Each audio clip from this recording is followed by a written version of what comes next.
Hello and welcome to today's explainer. If you write Python, you've probably already figured out that just writing the code is really only half the battle. The other half? Well, that's figuring out what your code is actually doing when it runs out there in the wild.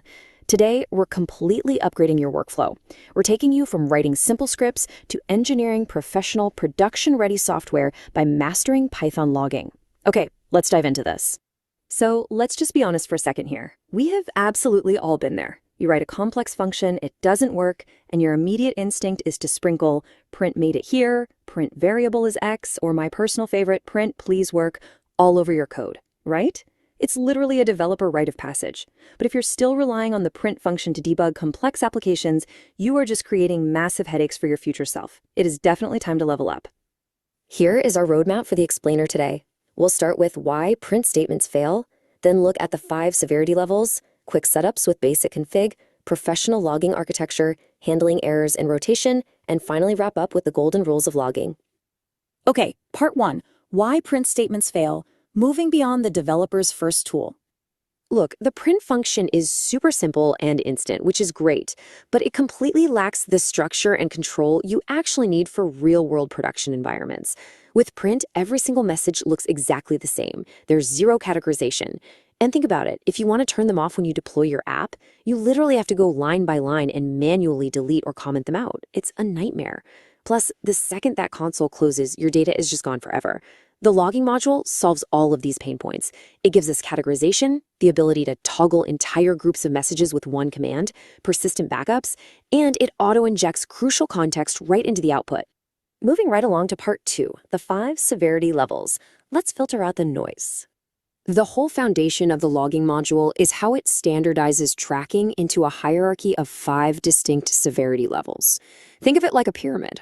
At the very bottom, we have debug, which is for highly detailed, granular diagnostic info. Next up is info, just confirming things are working normally. Then we have warning, which means something unexpected happened, but hey, the software is still running.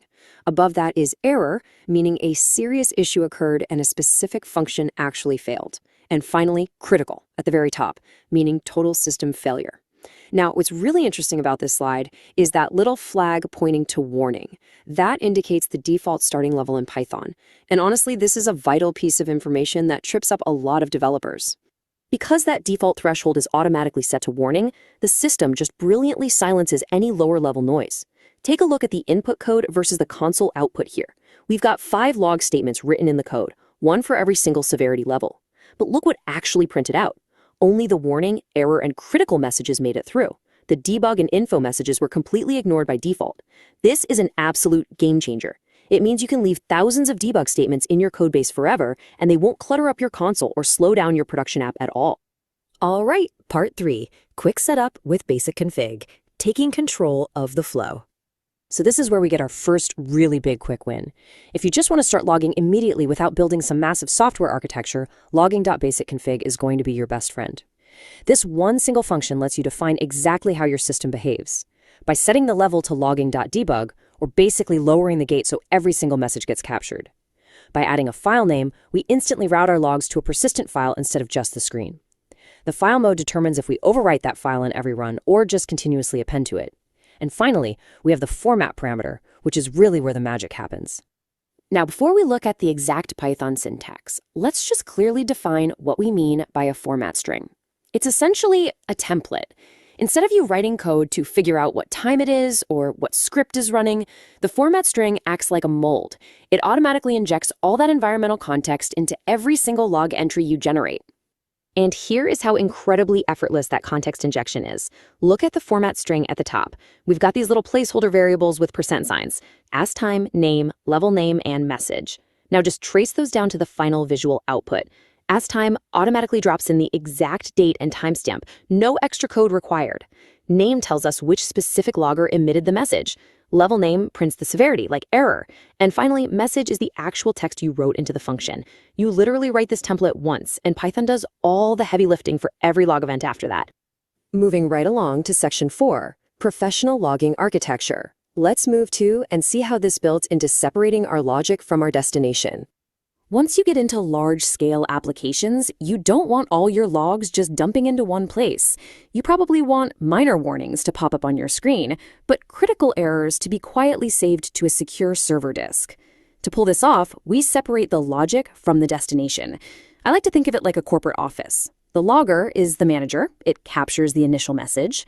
The handlers are the delivery agents. You could have one routing data to the console and another routing data to the disk.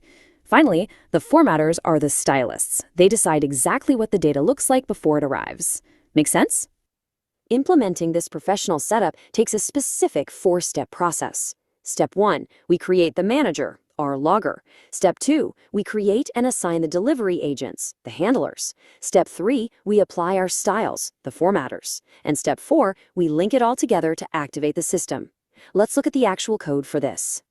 Okay, so here in step 1, we use logging.getLogger to give our module a specific identity, and we set its master level to debug so it catches everything. In step 2, we create our delivery agents, a stream handler for the console and a file handler for the file. But here's the brilliant part. Notice the distinct routing logic happening at the bottom? We set the console handler's level to warning, but the file handler is set to error. This means the console will show warnings, errors, and criticals, but the file is much stricter. It's only going to store the serious stuff, errors and criticals. You get complete granular control. Wrapping up with steps 3 and 4, we create our custom formats. Notice how the file format actually includes the ascII time for timestamps, while the console format is kept much shorter. We assign those styles to their respective handlers and then use logger.addHandler to attach both agents back to our main manager. Now, if we test it and fire an error message, it meets the threshold for both handlers, so it prints on screen and saves to the file. But a warning message? It only meets the console's threshold. It fails the file's strict error threshold, so the file just completely ignores it. Let's jump into section 5, handling errors and rotation, capturing exceptions, and future-proofing those servers. When your code breaks in production, simply logging a message like an error occurred is, quite frankly, totally useless. You need to know exactly where and why it failed. Look at the top block, the rookie mistake. Catching an exception and just printing a string leaves you completely blind. Now check out the professional approach right below it.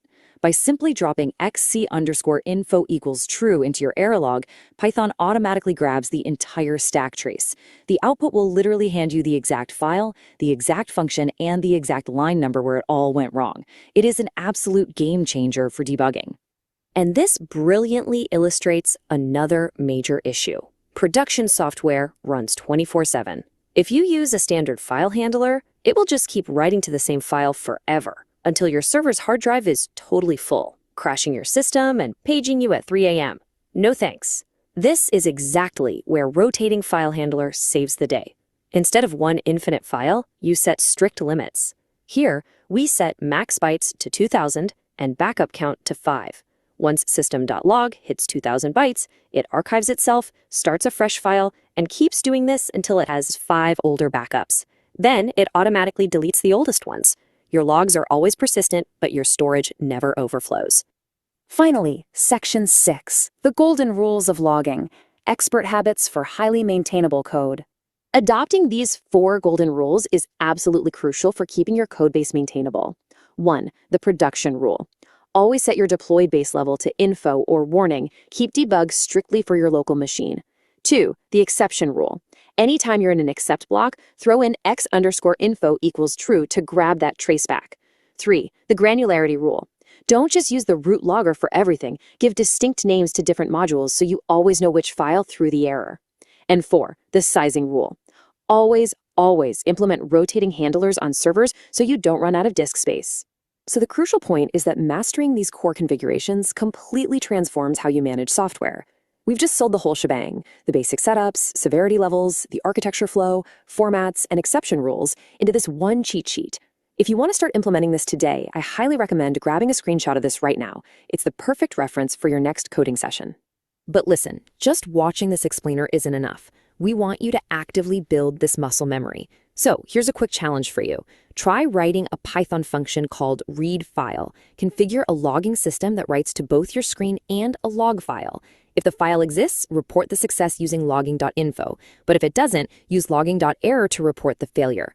And for bonus points, use that XC info equals true trick we just talked about when you catch the file not found error.